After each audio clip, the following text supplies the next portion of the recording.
Good morning all of you. आज हम एक नया चैप्टर पढ़ने जा रहे हैं, चैप्टर नंबर 2। तो उस चैप्टर को पढ़ने से पहले हम आपको एक पैराग्राफ पढ़कर सुना रहे हैं। देखिए, एक रात राहुल अपनी माँ से कहानी सुनाने को जिद करने लगा। माँ उसे यह कहकर मना करती थी कि मैं तुम्हारी नानी नहीं हूं, पर राहुल मानने को तैयार ही नहीं था। उसके बहुत हट करने पर माँ उसे कहानी सुनाने के लिए तैयार हुई। उन्होंने कहानी कहना शुरू किया। एक बार तुम्हारे पिता उपवन में घूम रहे थे। वह उपवन बहुत खूबसूरत था। वहाँ तरह तरह के रंग बिरंगे फूल खिले थे। ठंडी हवा बह रही थी, साथ ही कलकल करता पानी बहता था। चारों ओर पक्षियों का कलरव गूंज रहा था, यानी कि पक्षी हल्ला कर रहे थे, आवाज कर रहे थे। तभी सहसा एक हंस ऊपर से गिरा। उस हंस के पंखों में तीर लगा हुआ था। पिताजी ने उस घायल हंस को उठा लिया। तभी वहां शिकारी आया और हंस को मांगने लगा, परंतु उन्होंने वह हंस देने से मना कर दिया। उन दोनों के बीच का विवाद बहुत बढ़ गया। शिकारी अपना शिकार पाना चाहता था, परंतु पिताजी उस हंस को बचाना चाहते। दोनों का विवाद बढ़ते बढ़ते न्यायालय तक पहुंच गया, यानी कि न्यायालय किसको बोलते हैं? कोर्ट को, है ना। चारों तरफ इस बारे में चर्चा होने लगी। माँ ने रुककर राहुल से पूछा, अच्छा बताओ, शिकारी और पिताजी में से हंस किसे मिलना चाहिए? राहुल ने सोचा और कहा कि शिकारी हंस को मारना चाहता था, परंतु पिताजी उसे बचाना चाहते थे, इसलिए हंस पिता को ही मिलना चाहिए। राहुल की बात सुनकर माँ बहुत खुश हुई।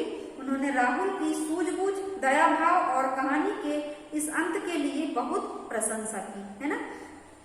आप लोगों ने ये पैराग्राफ सुना। अब आप लोग बताइए कि अब आपको किताब खोलना है, अपनी पेज नंबर निकालना है 15। अब बताइए कि हमने जो ये आपको एक पैराग्राफ के रूप में बताया वो क्या था? कहानी थी कि कविता थी? ये तो आपने सुना तो आपको कहानी ही लगेगी, है ना। तो ये देखिए, हम आज पढ़ेंगे माँ कर एक कहानी, ठीक है। ये क्या है? हमने आपको जो सुनाया उसी की कहानी थी, ठीक है। लेकिन ये क्या है? कविता है। कविता के भाव को कहानी के रूप में व्यक्त किया गया है ना। और इसके जो लेखक कवि हैं वो कौन है? मैथिली शरण गुप्त, ठीक है। मैथिली शरण गुप्त, ये राष्ट्रीय कवि भी, इन्हें राष्ट्रीय कवि भी कहा गया है ना। राष्ट्रीय कवि भी कहा गया है, ठीक है। अब कहानी सुनना किसको पसंद है? बताइए, सभी लोगों को पसंद होगा, है ना। अपनी माँ की माँ को क्या कहा जाता है? बताइए, नानी, है ना। और आप अपनी बुआ की माँ को क्या कहेंगे? बुआ की माँ को दादी, ठीक है। तो आज देखिए, ये हम एक कविता है, इसको आपको पढ़ के सुना रहे हैं, है ना। माँ का एक कहानी, बेटा समझ लिया क्या तूने मुझको अपनी नानी, है ना। तो माँ कहती है, माँ से बेटा क्या कह रहा है कि माँ मुझे एक कहानी सुनाओ। तो माँ क्या कहती, क्या तूने मुझे अपनी नानी समझ लिया? क्योंकि नानी लोग, दादी लोग कहानी सुनाती है ना। कुछ स्थानों पर माँ की माँ को नानी कहा जाता है, इसी प्रकार पिता की माँ को दादी कहा जाता है ना। और दादी और नानी को और क्या, किस भाषा में क्या बोलते हैं, ये आपको करना है, पता लगाना है। कहती है मुझसे यह चेटी यानी सेविका या दासी, तू मेरी नानी की बेटी, है ना। तू मेरी कौन है? नानी की बेटी। अपनी माँ को कह रही, कह माँ, कह लेटी ही रह। देखो ये पिक्चर दी गई है, लेटी थी ये, तो वो कहानी सुनाने के लिए कह रहा है, तो कहती लेटी ही लेटी कहानी सुना। राजा था या रानी, माँ का एक कहानी, ठीक है। कोई सी भी कहानी सुना, पर एक कहानी सुना। तू है हटी मानधन मेरे, हटी मतलब जिद्दी। माँ कह रही है कि तू हटी है, जिद्दी है। सुन उपवन में बड़े सवेरे, उपवन यानी बगीचे में बड़े सवेरे, तात भ्रमण करते थे तेरे। तात यानी कि पिताजी भ्रमण कर रहे थे, घूम रहे थे। जहाँ सुरभि मनमानी, जहाँ पर हवा खुशबूदार चल रही थी, सुरभि यानी हवा, है ना। जहाँ सुरभि मनमानी, हाँ माँ कह एक कहानी, ठीक है। आगे क्या हुआ देखिए, हाँ, वर्ण वर्ण के फूल खिले थे, झलमल कर हिमबिंदु हिले थे। कहते वर्ण वर्ण के फूल खिले थे, और उसमें ओस की बूंदे टपकी हुई थी, हल्के झोंके हिले मिले थे, यानी हवा के झोंकों से एक पेड़ पौधे एक दूसरे से मिल रहे थे। लहराता था पानी, वहां पर एक तालाब भी था या नदी थी, कहा नहीं गया है, तो उसका पानी लहरा रहा था, लहराता था पानी। हामा का एक कहानी, देखिए पिताजी जो है भ्रमण कर रहे हैं, वहां पर नदी में तालाब में बतख मतलब तैर रही है। गाती थी खग कलकल स्वर में, खग यानी पक्षी कलकल स्वर में गा रहे थे। सहसा एक हंस ऊपर से, सहसा यानी अचानक, एक हंस ऊपर से गिरा, विद्ध होकर खर सर से, यानी किसी के बाण से, तीर के जो बाण है उससे वो विद्ध कर गिर गया, उसका बाण उसको लग गया था तो वो गिर गया। हुई पक्ष की हानि, हानि यानी उसके हानि हो, उसके पंख की हानि हो गई। हुई पक्ष की हानि, करुणा भरी कहानी, यानी इस प्रकार उसकी दुख भरी कहानी है। ये क्या है, हंस बताया गया, ये बतख नहीं है, ये हंस है ना। तो इस पर वार किया है किसी ने, तो इस प्रकार उसकी अवस्था, उसकी कंडीशन कैसी होगी, दुख भरी हो गई है ना। पक्षियों के स्वर को क्या कहा जाता है, कलरव। देखो ये येलो वाले बॉक्स में जो लिखा है, लेकिन अलग अलग पक्षियों का आवाज को अलग अलग नाम दिया गया। जैसे तोता टेटी करता है, कबूतर की आवाज गुटुरगु, इसी तरह कौवा काव काव करता है, जबकि कोयल कूकती है। अब आपको और बहुत सारे पक्षियों का पता भी लगाना है कि कौन से पक्षी क्या किस प्रकार की आवाज करते हैं। अब आगे देखिए, चौक उन्होंने उसे उठाया, नया जन्म सा पाया, यानी देखिए ये उठा लिया उन्होंने और ऐसा लगा कि मानो उस हंस ने नया जन्म पा लिया। इतने में आखेटक आया, आखेटक यानी शिकारी, ठीक है, आया। लक्ष्य सिद्धि का मानी, कहा कि मैंने इसे बाण मारा है तो ये मेरा हो गया। कोमल कठिन कहानी, इस प्रकार कोमल और कठिन कहानी हो गई। मांगा उसने आहत पक्षी, यानी जो घायल पक्षी था उसको उसने मांगा, किससे, पिताजी से। वो कौन थे, पिताजी उसके राहुल, है ना। तेरे तात किंतु थे रक्षी, यानी तेरे पिताजी कैसे थे, रक्षा करने वाले थे। तब उसने जो था खग भक्षी, है ना, हट करने की ठानी। तो ये जो शिकारी है उसने क्या किया, हट किया कि मैंने उसे बाण से मारा है तो ये मेरा है। इस प्रकार बात क्या हो गई, आगे बढ़ गई, है ना। वो कह रहा मेरा, वो कह रहा मेरा, कि मारने वाले का है कि बचाने वाले का है, ठीक है। आगे देखिए क्या हुआ विवाद सदैव निर्दय में। कोमल और कठोर जो थे, कोमल भाव किसके थे, पिताजी के, और कठोर भाव किसके थे, उस शिकारी के।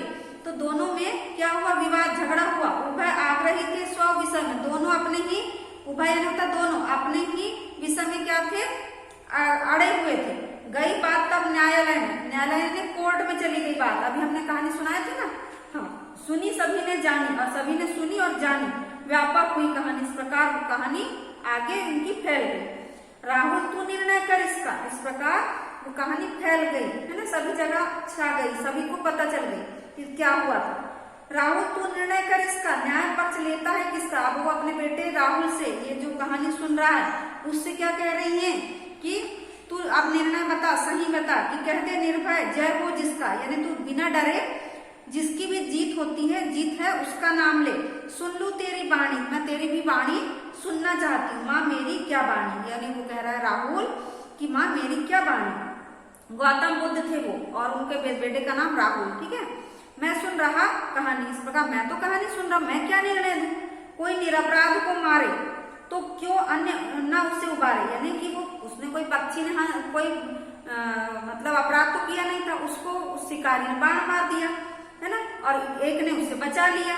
तो रक्षक को भक्षक पर वारे, यानी जो रक्षा करने वाला है भक्षक पर वार हो गया। न्याय दया का दानी, न्याय दया का दानी तूने गुनी कहानी। तब राहुल ने बताया कि मारने वाले से बचाने वाला ज्यादा बड़ा होता है, तो पक्षी किसका होना चाहिए, मतलब उसके पिताजी मतलब गौतम बुद्ध का होना चाहिए। तो इस प्रकार आपने ये कविता को कहानी के रूप में सुना, है ना। आपको भी पसंद आई होगी ये कविता, और वैसे ही आपको भी बताना है कि मारने वाले से बचाने वाला अधिक, मतलब आपको भी समझ, मतलब सीख मिलती है इस कहानी से कि जो मारने वाला है उससे अधिक कौन अच्छा होता है, बचाने वाला, है ना।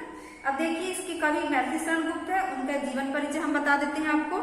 राष्ट्र कवि मैथिली शरण गुप्त जी का जन्म झांसी जिले के चिरगांव नामा गांव में 1886 मतलब कि 1886 में हुआ था। इनके पिता सेठ रामचरण कवि थे। इस तरह उन्हें कविता विरासत में मिली। इनकी शिक्षा घर पर ही हुई। ये महात्मा गांधी से काफी प्रभावित थे। इन्होंने उनके के आंदोलन में बढ़ चढ़कर हिस्सा लिया और जेल भी गए। महात्मा गांधी ने राष्ट्र कवि की उपाधि दी। इनका स्वर्गवास 12 दिसंबर 1964 को हुआ। पंचवटी, भारत भारती, नहुस, यशोधरा आदि इनकी प्रमुख रचनाएं हैं, है ना। तो आज ये चैप्टर यही समाप्त कर रहे हैं हम। आपको क्या करना है, इस कविता को एक बार पुनः अपने से पढ़ना और इसका अर्थ जानना है जिस प्रकार हमने बताया, और उसके बाद महर्षि शरणगुप्त जी का जीवन परिचय जो है आपको लिखना है, ठीक है। और शब्दार्थ भी लिखना है, जीवन परिचय, है ना। जीवन परिचय आपको लिखना है, ऐसे पॉइंट पॉइंट बना के लिखना है, ठीक है। पहला नंबर जन्म, ठीक, कब हुआ था, जैसे कि लिखिए अपन ने 1886, ठीक है। और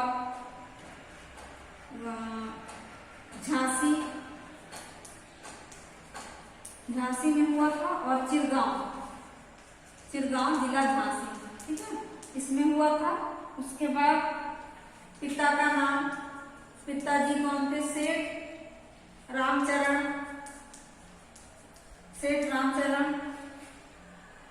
पिता थे, ये कवि भी थे, ठीक है। फिर आपका थर्ड पॉइंट बनेगा, कविता विरासत में मिली इनको, कविता विरासत में मिली,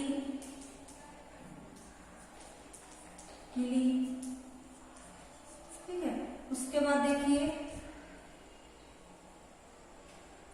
आंदोलन में बढ़ चढ़ कर भाग लिया इन्होंने, पूरा लिखेंगे आप लोग, है ना।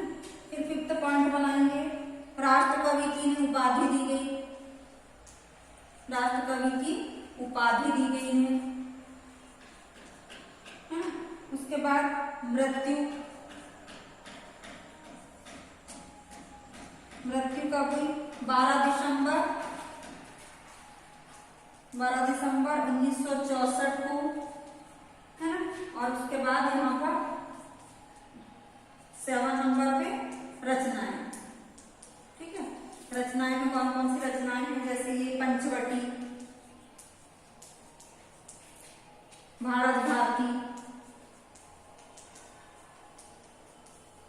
आदि, ये बुक से आप लोग लिख लेंगे। तो ये जीवन परिचय और शब्दार्थ जो है होमवर्क में आपको करना है ना। तो आज की कक्षा हम यही समाप्त कर रहे हैं। धन्यवाद बच्चों।